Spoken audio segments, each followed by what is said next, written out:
The UK government is hiring a new negotiator to help deliver a reset of relations with UK.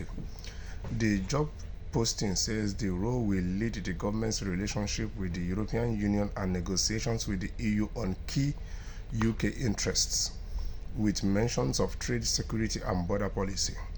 Prime Minister Sir Keir Starmer has committed to a reset of relations between the UK and EU and previously said he will seek a better deal on trade than one negotiated by Boris Johnson in late 2020.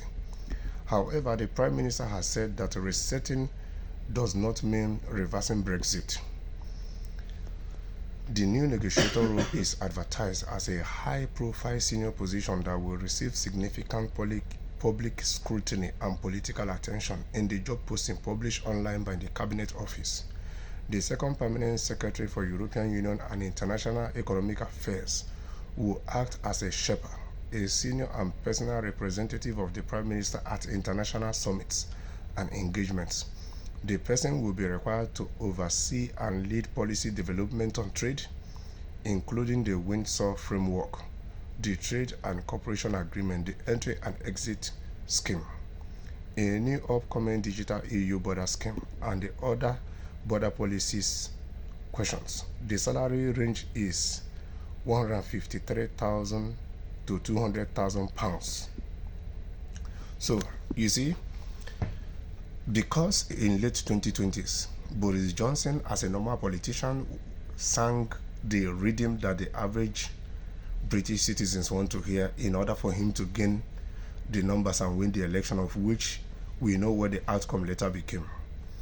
And now the Conservatives that came after him continued in that trend.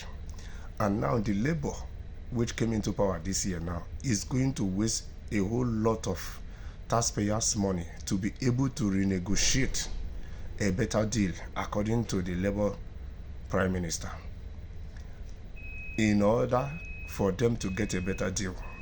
So if it is that Boris Johnson considered its country was patriotic enough, considered British citizens, he wouldn't have been in a hurry to round up those deals that were considered now not good for Britain, that the current Prime Minister wants to hire a professional now, which they are going to be paying these large sums.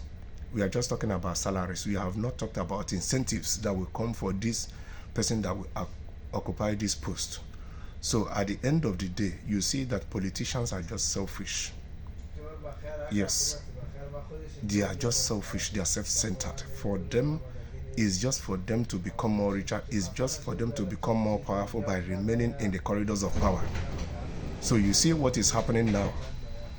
Now is going to cost taxpayers' money, not just taxpayers' money. It's going to cost the salary of this person in this new negotiator. It is equally going to cost a whole lot of money when it comes to transporting this person from one place to another, by providing them workers that will be working for them, by providing transport and all that. So at the end of the day, fingers crossed, we will see if this new negotiator will get a better deal for them when it comes to security, trade and border policies. It's only time will tell, because they have to play their cards, and the EU will see if it is considerable to amend some of the deals they have already with Boris Johnson in late 2020.